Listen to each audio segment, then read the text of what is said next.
Mais uma vez, a paz do Senhor.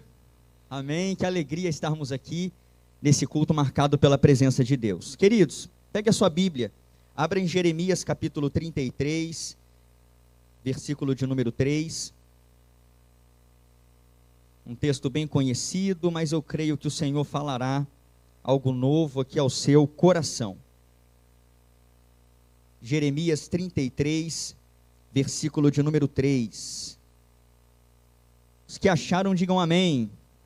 Aleluia. O texto sagrado diz assim: clama a mim, e responder-te-ei, e anunciar-te-ei coisas grandes e firmes que não sabes. Com a sua Bíblia aberta, se assente glorificando ao Senhor. Louvado seja Deus. Queridos, eu quero aqui em primeiro lugar agradecer ao Senhor por essa oportunidade de ministrar a sua palavra. E a minha oração é que o Espírito Santo fale por mim e edifique você nessa noite, que através dessa palavra você viva uma semana de vitória e de bênçãos de Deus para a sua vida. Esse texto é um texto bastante conhecido, é um texto que eu tenho certeza que se você não abrisse a Bíblia e eu começasse a citá-lo, você me acompanharia na citação dele, mas eu peço que você aguce os seus ouvidos, porque Deus há de falar ao seu coração. Eu gostaria de dar a essa mensagem um tema: o privilégio de clamar. O privilégio de clamar. Esse texto ele trata a respeito de uma fala de Deus, de uma revelação de Deus ao profeta Jeremias. Se você olhar no versículo 1 aí de Jeremias 33, você vai perceber que Jeremias nessa ocasião ele está preso no pátio da guarda da casa do rei de Judá. Ele está preso por fazer a vontade do Senhor. Ele está preso por cumprir o seu ministério. Se você conhece um pouco do ministério de Jeremias, você sabe que ele foi um profeta, que o ministério não foi recebido. Suas mensagens foram rejeitadas. Por um período de 40 anos aproximadamente, ele pregou, ele exortou, ele chamou o povo ao arrependimento, contudo, sem sucesso. Sem, alguns dizem, nenhuma conversão. E aqui, por ter chamado o rei Zedequias ao arrependimento e ter dito que a cidade de Judá seria irremediavelmente entregue na mão dos babilônios, ele foi preso, mais uma vez. Só que é dentro dessa prisão, é no pátio da guarda da casa do rei de Judá, que Jeremias recebe uma revelação da parte de Deus. Sabe por quê, queridos, eu afirmo isso? Porque nenhuma prisão, nenhum momento difícil ou sombrio na sua vida pode impedir a palavra do Senhor de chegar até você. Podem prender você, podem tentar cercear a sua voz, podem tentar bloquear a sua caminhada, mas não bloqueiam a revelação que Deus quer dar a você e a manifestação da palavra do Senhor à sua vida. E é isso que Jeremias está vivendo aqui. E eu gostaria de, nesse versículo, destacar para você aqui algumas coisas muito interessantes a respeito do privilégio de clamar a Deus. E eu oro para que depois dessa mensagem, você sinta o seu coração aquecido para clamar e buscar ao Senhor. Porque eu sei que entraram pessoas aqui que estão vivendo situações, períodos dificílimos, impossíveis aos olhos humanos, mas aquilo que você não pode, o clamor a Deus pode. E o Deus que escuta o seu clamor pode. E é esse o objetivo que eu quero aqui alcançar com essa pregação.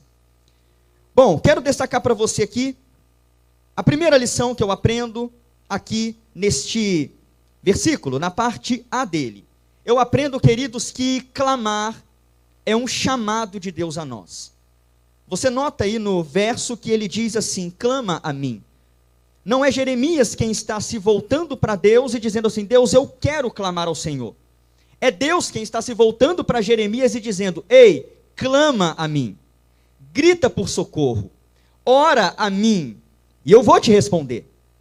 Então nós aprendemos com isso que clamar, orar, é um chamado de Deus a todos nós.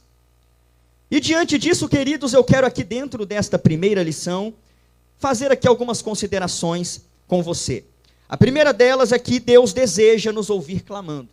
Ora, Se é ele que está se dirigindo aqui a Jeremias e dizendo a Jeremias, clama a mim, isso nos mostra que o próprio Deus tem desejo de nos ouvir orando, clamando. Eu já ouvi muitas pessoas dizerem assim, Thales, eu não oro mais, porque eu já estou importunando Deus. Penso eu que Deus já está cansado de me ouvir. Se eu ficar orando toda hora, Deus vai falar assim, minha serva, chega, eu já entendi, não precisa ficar orando tanto. Só que essas pessoas desconhecem alguns relatos bíblicos. Por exemplo, a oração de Jesus no Getsêmani, quando Jesus ora por 3 vezes, falando as mesmas palavras. Pai, se for possível, afasta de mim este cálice. Volta para os seus discípulos, os acha dormindo. Volta e ora falando as mesmas palavras. Volta mais uma vez para os seus discípulos. Depois volta e ora mais uma vez as mesmas palavras. Segundo aos Coríntios, capítulo 12, nos mostra que Paulo, ele orou 3 vezes, pedindo a Deus que retirasse aquele espinho na carne, seja ele o que for, pedindo misericórdia para Deus arrancar aquele espinho. O que Jesus proibiu no Sermão da Montanha não foi você orar por uma mesma causa várias vezes, mas fazer da sua oração um mantra, uma oração simplesmente robótica e sem vida. Eu quero dizer para você que Deus tem prazer e alegria em ouvir a sua voz. É isso que é dito no Salmo 17, verso 6. Quando Davi ele afirma assim, eu te invoquei, ó Deus, que é uma outra expressão para clamar, eu te invoquei, ó Deus, pois me queres ouvir. O próprio Deus quer ouvir você. E Salomão nos ensina em Provérbios 15, versículo 8, que o sacrifício do ímpio é abominável ao Senhor, mas a oração do reto é o seu contentamento.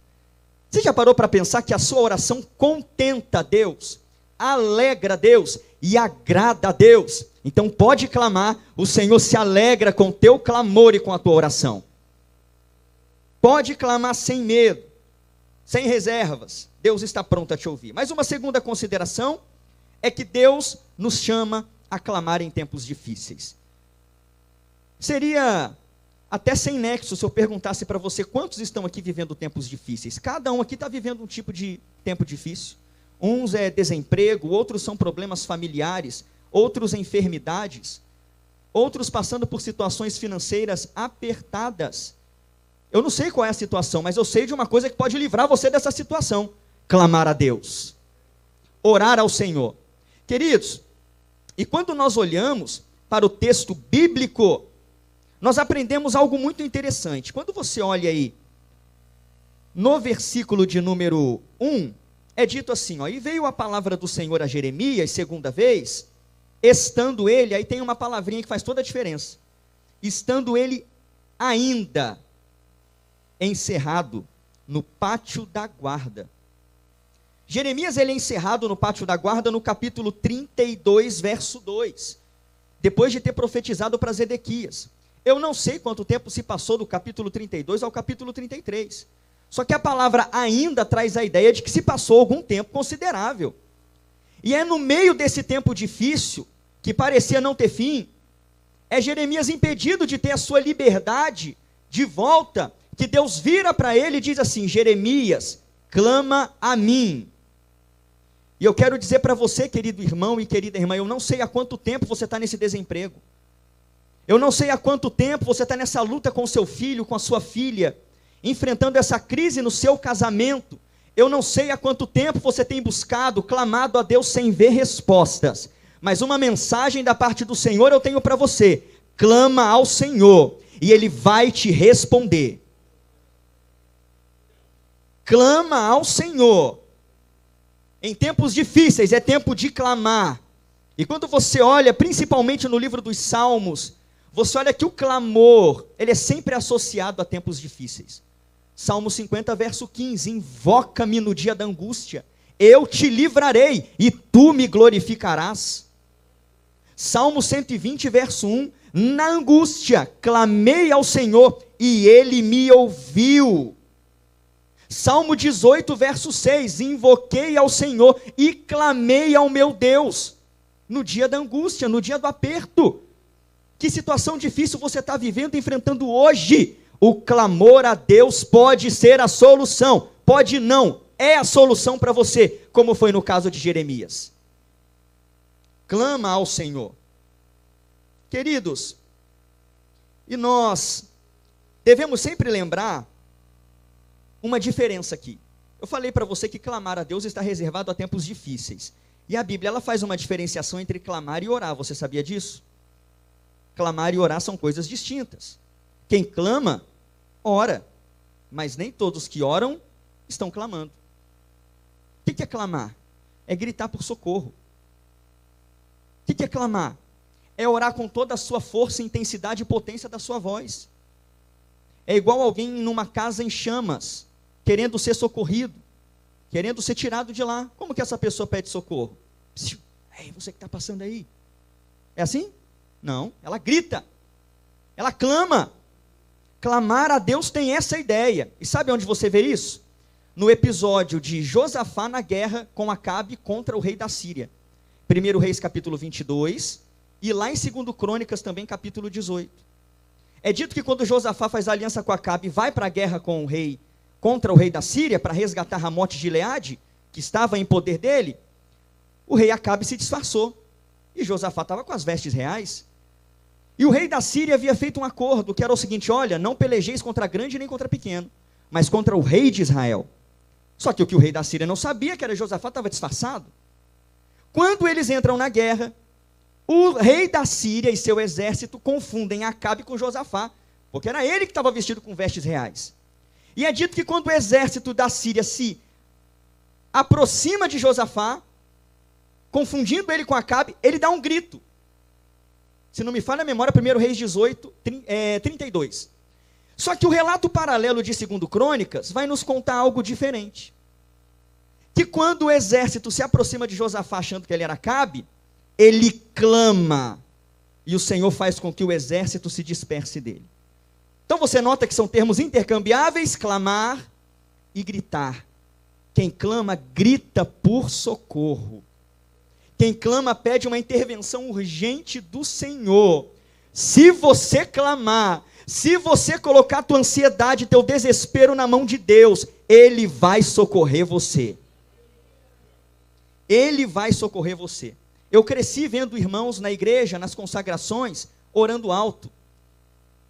E sabe, eu naquele meu início de fé, como você muitas vezes já deve ter se perguntado, mas por que fulano ora tão alto? Deus não é surdo.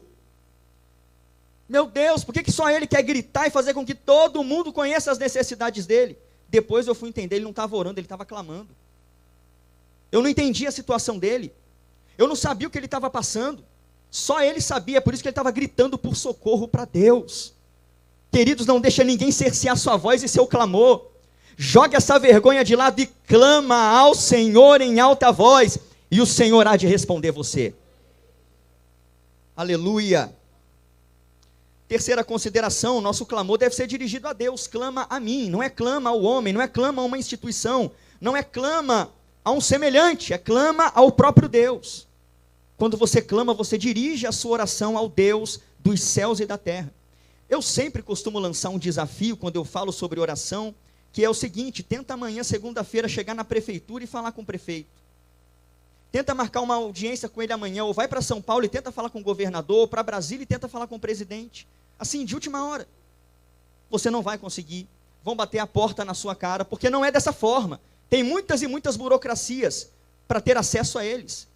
Mas no momento que você dobra o seu joelho no seu quarto, dirigindo, lavando louça, ou fazendo o que for, você está na sala de comando do universo, diante do trono daquele que tem a resposta de tudo e para tudo, falando com o Criador dos céus e da terra. Com Deus não tem burocracia, é por isso que Hebreus 4,16 fala: cheguemo-nos, pois, com confiança ao trono da graça, para que possamos alcançar misericórdia e achar graça, a fim de sermos socorridos em tempo oportuno. Quando você ora, você está diante do trono do Rei dos Reis e do Senhor dos Senhores. Uns confiam em carros, outros em cavalos, mas nós faremos menção do nome do Senhor. Ensina-nos o Salmo 20, verso 7, clama a Deus. Segunda lição que eu aprendo com este verso: clamar a Deus nos traz respostas. Clamar a Deus nos traz respostas. O que está escrito aí? Clama a mim e responder-te-ei. Clama a mim e responder-te-ei. Quem clama, tem resposta. E aqui eu gostaria de tecer também algumas considerações com você. A primeira delas é que o clamar a Deus não é um monólogo, é um diálogo. Você notou aqui, Deus fala, Jeremias, pode clamar a mim. E eu não vou te deixar falando sozinho, não. Eu vou te responder. E é isso que ele diz para você, que entrou aqui com o coração apertado, abatido, angustiado, achando que essa situação é impossível aos seus olhos. Clama a Deus e Ele vai te responder. Porque oração não é um monólogo, é uma conversa, é um relacionamento com Deus. Queridos, eu nunca vou esquecer de experiências que eu tive com Deus, de clamar e ser respondido por Ele. Ainda em tempos que, olhando para mim, eu não merecia, pois eu me encontrava fraco na fé. Só para você ter uma ideia, teve uma certa feita, que a minha esposa, ela trabalhava na recepção do Antoninho da Rocha Marmo. Ela trabalhava um dia sim, um dia não. E no dia que ela trabalhou, eu estava sozinho em casa, e muito angustiado, porque a minha fé estava naqueles dias que ela estava em baixa. Sabe aquele nível espiritual que você chega e você fala, Senhor, me socorre, me ajuda, eu estou desanimado. Desanimado de ir na igreja, desanimado de cumprir minha chamada, desanimado de orar. Mas mesmo assim, eu tirei força de onde não tinha e fui clamar a Deus, sozinho em casa. E comecei a andar pela casa, pelos cômodos e conversar com Deus. Pela minha fé, Deus estava ali comigo e eu conversava com Ele. Eu falava, Senhor, parece que o Senhor pegou suas promessas e engavetou numa gaveta aí no céu. Parece que o Senhor pegou as promessas que o Senhor sempre fez para a minha vida, amassou todas e jogou na lixeira que tem aí em cima. O que acontece? Eu não estou vendo nada mudar na minha vida. Não estou vendo nada acontecer, está tudo parado, estagnado, meu Deus. E eu clamando a Deus no apartamento onde eu morava, sozinho. Quando foi à noite, eu ia pregar ali na Andrômeda, na Vidas com Propósito. Quando chegou a noite, eu preguei. E eu terminei a minha pregação. Deus, por misericórdia, fez um mover depois da pregação.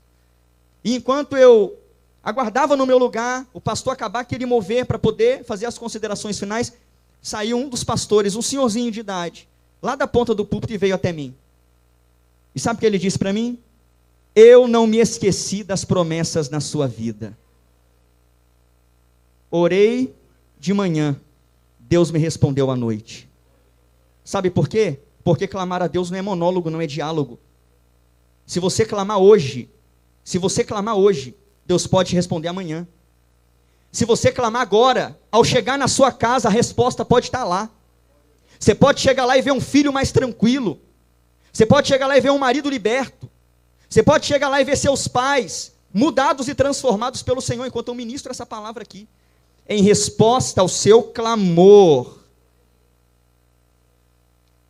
Em resposta ao seu clamor. Segunda consideração, a resposta de Deus é certa. Deus não deixa dúvida. Clama a mim, Jeremias, e talvez eu te responda. Clama a mim, Jeremias, e se eu não tiver alguma ocupação com esse universo vasto que eu controlo, eu te respondo. Não. Clama a mim e responder-te-ei. Deus não deixa dúvida. Não deixa incerteza. Deus promete uma resposta aqui. Só que a gente deve fazer aqui, queridos, uma seguinte consideração. A resposta de Deus é certa, mas muitas vezes não é imediata. Não é porque é certa que será imediata. Eu tenho certeza que você tem testemunho, orou de manhã na consagração, na hora do almoço a tua resposta já tinha chegado. Mas eu sei também que você já ora por anos por uma causa. Ora por semanas por uma causa. Ora há tempos para receber uma resposta em um milagre. É assim. E o próprio Jeremias experimentou isso. Quando você vai para o capítulo 42 de Jeremias, depois da Babilônia ter devastado Jerusalém, aqueles que ficaram em Jerusalém, chegaram para Jeremias e falaram assim, Jeremias, é o seguinte, invoca o teu Deus em nosso favor, vê que direção ele vai nos dar, a gente vai ficar nessa terra devastada, ou podemos descer com a permissão dele para o Egito? O que a gente faz, Jeremias? E Jeremias fala, tá bom, eu vou orar ao Senhor, e o que ele me disser eu vou responder para vocês. Jeremias 42, do 1 ao 7. Jeremias começa a clamar, começa a orar, e sabe quanto tempo depois a resposta veio? 10 dias depois. Estou falando de Jeremias. 10 dias depois. A resposta vem, o direcionamento para eles vem, mas eles não obedeceram. Isso é assunto para outra mensagem. A resposta de Deus chegou depois de 10 dias. Lembra de Jesus falando para os seus discípulos? Ficai em Jerusalém, até que do alto sejais revestidos de poder. E Atos vai nos contar que eles perseveraram em oração. A partir daquele momento, 10 dias depois o clamor foi respondido. Sempre quando eu falo de clamor, eu gosto de falar de Isaac também, o filho da promessa, que quando se casou com Rebeca aos 40 anos de idade, descobriu que a esposa era estéril, como a mãe dele foi estéril, a esposa também agora era. O que ele faz? Ele começa a orar, ele começa a clamar. A Bíblia diz que ele ora insistentemente ao Senhor, clamor, invocando a Deus, pedindo resposta. Sabe quando eles vão ter um filho? Quando Isaac tinha 60 anos de idade. E aí faz o cálculo. 20 anos orando e clamando. Queridos, a resposta de Deus é certa, mas tem uma coisa na sua mente. Eclesiastes 3:1, tudo tem o seu tempo determinado, e há tempo para todo o propósito debaixo do céu. O que eu quero dizer para você na autoridade da palavra de Deus é: persevere clamando, continue buscando, não desista da sua família, não desista de uma porta de trabalho, não desista dos seus sonhos na hora certa. Deus vai atender teu clamor, abrirá as janelas dos céus e te abençoará.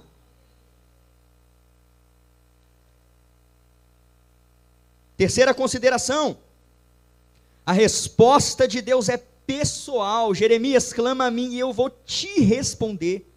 Eu vou responder a você, Jeremias. Thales, mas eu não sou pastor, não sou obreiro, eu não sou pregador igual você, será que Deus me trata assim também? Clama a Ele e experimenta. Clama a Ele para você ver se Deus não responde você pessoalmente. Se Deus não abre o mar para você passar. Clama a Ele para você ver se não chove pão do céu para te alimentar. Clama a Ele para você ver se Deus não move céus e terra para te atender. A resposta de Deus é pessoal. Isso significa, queridos, que quem clama vive experiências com Deus. Ah, queridos, tem experiências que você vai ter aqui no culto. Sabe aquele arrepio, aquele frio na espinha, aquela presença de Deus maravilhosa, a lágrima correndo aí no seu rosto enquanto você adora, ouve uma palavra como essa, mas tem experiências do reino de Deus que são reservadas a um quarto secreto de oração, a um clamor numa consagração, a uma oração no círculo de oração, e é essa experiência que Deus quer dar para você. É essa experiência que Deus quer fornecer para você, e é hoje, não é amanhã não, é hoje, não é 2023 não, é hoje, é hoje. Receba a graça do Senhor aí para clamar, receba a força do Senhor onde não tinha força, para você buscar Ele em oração e clamar até Ele te responder. Aleluias, aleluias, louvado seja Deus. Queridos, mês passado, maio, eu vivi uma experiência com Deus. Minha mãe, caminhando com meu irmão ali próximo ao batalhão, tropeçou num degrau alto ali, daquele cimento do batalhão, caiu, por ser muito idosa, ossos enfraquecidos, foi apoiar com o pulso, quebrou o pulso, caiu de rosto no chão, desmaiou na hora, toda ensanguentada, chamou o SAMU, foi para o médico, constatou as fraturas no punho, teve que marcar cirurgia, até aí a gente se entristece, tudo bem, marcou a cirurgia, foi operar, demorou a cirurgia, porque no dia que ela ia operar, aconteceu um acidente na Dutra, e ali na vila eles dão prioridade a coisas mais graves, passaram na frente. Quando ela foi operar, depois da cirurgia, a médica vem, os especialistas ali que fizeram a cirurgia dela, vieram com a notícia de que havia dado complicações pós-cirúrgicas nela. E aí pensa como fica o nosso coração de filho. Pensa como fica o nosso desespero nessa hora. E eu pensando, meu Deus, eu não acredito que um tombo vai tirar a vida da minha mãe. Eu não acredito que uma queda dessa vai fazer com que esse seja o último dia de vida dela. E na minha cabeça passava ansiedade da parte dela, pressão alta, AVC, passava um monte de coisa na minha mente. Eu desesperado, minha esposa acompanhou tudo, ela viu, eu chorando naquele hospital da vila, andava de um canto para o outro clamando a Deus, Deus, visita a minha mãe. Eu não posso entrar lá, mas o Senhor pode. Normaliza, Senhor, toda a pressão dela. Senhor Deus, tira tudo que tem tentado abrir a boca da sepultura para minha mãe. E eu ali, queridos, no desespero, clamando a Deus, me lembrei de um salmo que sempre me confortou em tempos difíceis. Salmo 116, que diz assim: amo ao Senhor, porque Ele ouviu a minha voz e a minha súplica, porque Ele inclinou para mim os seus ouvidos, portanto, invocá-lo-ei enquanto eu viver. Cordéis de morte me cercaram. Olha a situação do salmista. Angústias do inferno se apoderaram de mim. Encontrei aperto e tristeza. Então, invoquei o nome do Senhor, dizendo: ah, Senhor, livra minha alma. Piedoso é o Senhor e justo. O nosso Deus tem misericórdia. O Senhor guarda os simples. Eu estava abatido, mas o Senhor me livrou. Volta minha alma ao teu repouso, pois o Senhor te fez bem. Porque tu, Senhor, livraste a minha alma da morte, os meus olhos das lágrimas e os meus pés da queda. Andarei perante a face do Senhor na terra dos viventes. Por isso falei, estive muito aflito. Verso 12, que darei eu ao Senhor por todos os benefícios que Ele me tem feito? Tomarei o cálice da salvação, e invocarei o nome do Senhor. Ah, queridos, em instantes depois, recebi a notícia, a minha mãe estava bem, a minha mãe estava sorrindo, e no outro dia recebeu alta. Esse é o poder do clamor, esse é o poder da resposta, esse é o poder de quem invoca a Deus na angústia. Aleluia! Quero concluir com uma terceira lição que eu aprendo nesse texto. Clamar gera intimidade. Clamar gera intimidade. Como que termina aí o versículo? E anunciar-te-ei coisas grandes e firmes que não sabes. Sabe o que é isso? Intimidade com Deus. Nós precisamos ter uma geração que tem intimidade com Deus, que conhece a Deus no profundo, no secreto, que ouve a voz de Deus, que tem Deus como melhor amigo, como companheiro. E aqui eu gostaria de tecer algumas considerações. A primeira delas, intimidade com Deus é uma promessa. Deus está dizendo aqui: eu vou te anunciar, se você clamar a mim, coisas grandes e firmes que você não sabe. É uma promessa para você. Irmão, irmã, jovem, adolescente, você pode ter intimidade com Deus a partir de hoje. Intimidade com Deus é uma decisão. Se você decidir ter intimidade com Deus e buscá-lo de todo o coração, Ele vai se revelar a você, de uma forma que você nunca conheceu Ele antes. Você vai sentir a presença dEle, de uma forma que você nunca sentiu antes. Ele vai te encher, de uma maneira que você nunca foi preenchido antes. É uma promessa para nós. Tome posse dessa promessa nessa noite. Intimidade com Deus. Intimidade com Deus. Segunda consideração, essa intimidade não é apenas prometida, mas é uma intimidade profunda. Porque Jeremias diz aqui, queridos, que Deus, Ele anuncia para quem clama coisas grandes e firmes. Isso é para quem crê. E é para quem tem intimidade também. Ouvir de Deus coisas grandes e firmes. É isso que diz, por exemplo, o Salmo 25:14. Que o segredo do Senhor, algumas versões, a intimidade do Senhor, é para os que o temem. Se você teme a Deus e anda com Ele, a intimidade dele é para você.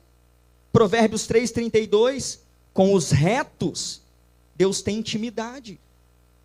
Se você é reto, reta, justo, justa, tem tido uma vida com Deus de oração e de clamor, a intimidade de Deus é para você. E é uma intimidade profunda. São segredos que Deus vai revelar a você, que Ele não revela a mais ninguém. Por fim, terceira consideração, é uma intimidade crescente que não sabes. Irmãos, a gente está falando de Jeremias. Olha o relacionamento de Jeremias com Deus em todo o livro. Deus falava com esse homem todo dia. Esse homem chorava diante de Deus e Deus falava com ele. Mas Deus disse para ele: Jeremias, ainda há coisas que você não sabe. E eu quero revelar a você através da oração. E eu quero mostrar a você através da oração. Deus fez assim com Abraão, você sabia? Lá em Gênesis 18, versículo 17. Quando Deus propõe destruir Sodoma e Gomorra, Ele falou: ocultarei eu a Abraão o que faço? Abraão era amigo de Deus. eu vou revelar ele, eu vou mostrar ele. Deus não mostrou a mais ninguém, não mostrou a Ló, que Pedro fala que ele era justo, não mostrou, mostrou para Abraão, porque Abraão tinha intimidade, Ló não. Ló não tinha. Deus tinha intimidade com Moisés e revelava coisas profundas e escondidas a Moisés. É só olhar Números 12, quando Miriam e Arão repreendem Moisés pela esposa cuxita que ele havia tomado. Deus aparece e defende a causa do seu servo, dizendo, olha só, se houver profeta no meio de vocês, em sonhos ou visões eu vou me revelar a ele, mas com meu servo Moisés não é assim não, eu falo com ele face a face, boca a boca. É dessa forma, queridos, que Deus quer ter relacionamento conosco. Ele quer nos conhecer, nos encontrar no profundo e no escondido. Ele quer falar com você de uma maneira nunca antes experimentada por você. Vai ver Daniel em Daniel capítulo 2. Sabe o que acontece lá? O rei Nabucodonosor teve um sonho. E diferentemente de Faraó, lembra do sonho de Faraó? Ele lembrava do sonho. Porque quando ele chama os sábios e entendidos do Egito, ele fala assim, olha, eu tive um sonho, o sonho é o seguinte, subiram 7 vacas gordas do Nilo, depois 7 vacas magras engoliram as gordas e não deu efeito algum nelas depois de se alimentar dessas vacas gordas. E depois foram 7 espigas cheias, que foram devoradas por 7 espigas miúdas e ressequidas do vento. O que significa meu sonho? Ih, Faraó, sei não. Um falou não sei, outro falou vou pensar, deixa eu estudar aqui. Faraó lembrava do sonho. Agora Nabucodonosor não. Ele teve o sonho da estátua, cabeça de ouro, braços e peito de prata, ventre de bronze, pernas de ferro. Só que quando ele acordou, ele não lembrava do sonho. Ele acordou intrigado, perplexo. Mas ele não sabia o que havia sonhado. O sonho havia fugido dele. Ele chama os magos e sábios da Babilônia. Gente, é o seguinte, vocês precisam desvendar um mistério aqui. Eu tive um sonho e eu preciso que vocês interpretem esse sonho para mim. Tudo bem, Alteza, Majestade, conta o sonho para nós. Aí que está. Eu não lembro do sonho. O sonho fugiu. Então vocês têm uma tarefa dupla. Revelar o sonho que eu tive e depois interpretar esse sonho. Aí os próprios magos e sábios vão admitir, isso aí que você está pedindo é coisa para os deuses.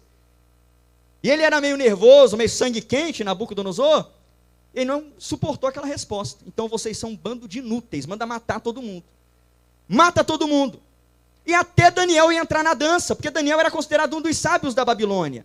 Quando vão matar Daniel, ele chega prudentemente a Arioque, deveria ser chefe dos soldados, e fala, me leva até a sala do rei. Olha quem tem intimidade com Deus, como tem diferença. Me leva à sala dele. Daniel entra na sala de Nabucodonosor e fala, me dá uma noite só. Uma noite. Eu vou orar e vou trazer esse sonho, essa revelação para você. E sabe o que Daniel faz? Ele vai orar e chama seus 3 amigos de oração. Você tem amigos de oração? Você tem pessoas que você pode chamar, mandar um zap para ele, vamos orar às 3 da manhã? Me ajuda nessa causa? Jejua comigo? Você tem amigos de oração? Daniel tinha, Sadraque, Mesaque e Abednego. Foram orar, e clamaram, e buscaram, e o que aconteceu? Deus revelou o sonho a Daniel, e deu a ele a interpretação. Aí Daniel vai louvar a Deus em Daniel 2:22, dizendo, ele é o que revela o profundo e o escondido, ele conhece o que está em trevas, e com ele mora a luz. Eu quero dizer para irmãos aqui, que estão vivendo situações embaraçosas, Thales, o que está acontecendo na minha vida? Eu não sei por que essa reviravolta. Clama a Deus, Deus vai revelar para você, Deus vai te mostrar em sonhos, Deus vai te dar visões, Deus vai usar profeta para falar com você, mas o servo e a serva dele não serão envergonhados, diz o Senhor para a sua vida. Clama ao Senhor, Deus tem revelação para você, pede para Deus te mostrar, pede para Deus te ajudar, Deus me dá uma direção, Ele vai te dar uma direção, quando você clamar ao Senhor. Aleluias. Se coloque de pé, queridos, eu quero terminar orando com você. Eu não sei como você entrou aqui hoje, mas eu sei que o clamor a Deus dá jeito a essa situação. Nós já vivemos aqui testemunhos maravilhosos. Olha a mãe da irmã Elisângela, da irmã Eliane, ruim no hospital, a igreja clamou, Deus respondeu. Todas as vezes que eu vejo o irmão João Batista do Cruzeiro do Sul, eu chamo ele de milagre humano. Quem viu a situação daquele homem no hospital, num estado praticamente vegetativo, vê esse homem hoje, não diz que ele teve alguma coisa, que ele operou a cabeça, que é um lugar perigoso de se operar. Esse homem está bem, sem nenhuma sequela, resultado do clamor da igreja. A igreja clamou por aquele homem, Deus entrou com providência. Pastor Júnior, enfermo de Covid no hospital, começo do ano passado. Ruim também de Covid. A igreja clamou por ele. E ele hoje está aqui, buscando ao Senhor, adorando ao Senhor. E você pode ser resultado de clamor também, queridos. Era para você nem estar aqui. Era para você estar 7 palmos. Lembrei do irmão Irineu, o problema do infarto dele. Que se um coágulo vai para o lugar errado, ele não estava aqui para adorar a Deus. A igreja clamou e Deus mudou o rumo do coágulo. O nosso Deus faz isso. Eu não sei que situação você está vivendo, mas coloca neste momento nas mãos de Deus. Ele tem socorro, Ele tem resposta, Ele tem auxílio para a sua vida. Levante as suas mãos e clame a Deus. Pai querido e maravilhoso, a Tua palavra foi pregada e ministrada aqui. A Tua palavra é viva e eficaz, ela não volta vazia. Toma em Tuas mãos, ó Deus, a situação da Tua serva. Toma em Tuas mãos, meu Pai, em nome de Jesus, essa enfermidade, esse caso impossível, essa internação no hospital. Toma em Tuas mãos, ó Pai, esse problema de saúde que a medicina diz não ter jeito. Toma em Tuas mãos esse filho rebelde. Toma em Tuas mãos esse marido alcoólatra. Toma em Tuas mãos essa família que não quer conhecer ao Senhor. Ah, Jesus, faz uma grande obra. Mostra para o Teu povo que Tu és o mesmo. E ainda atende ao clamor daqueles que Te buscam de todo o coração. Eu creio, Pai querido, e pela fé afirmo que haverão muitos testemunhos deste púlpito aqui, como resultado do clamor e da busca do Teu povo, em nome de Jesus, e quem crê diga, graças a Deus. Agradeço a oportunidade em nome de Jesus. Aleluias. Queridos, ainda de pé, será que alguém em nosso meio que entrou aqui nessa noite, você não é crente, você não entregou sua vida a Cristo como Salvador, ou você está afastado e nessa noite quer se reconciliar a esse Deus que cuida de você, que responde a sua oração? Deus quer ter um relacionamento correto com você e quer que você tenha um relacionamento correto com Ele. Alguém, faça um sinal com a sua mão, você que quer aceitar a Cristo ou se reconciliar com Ele.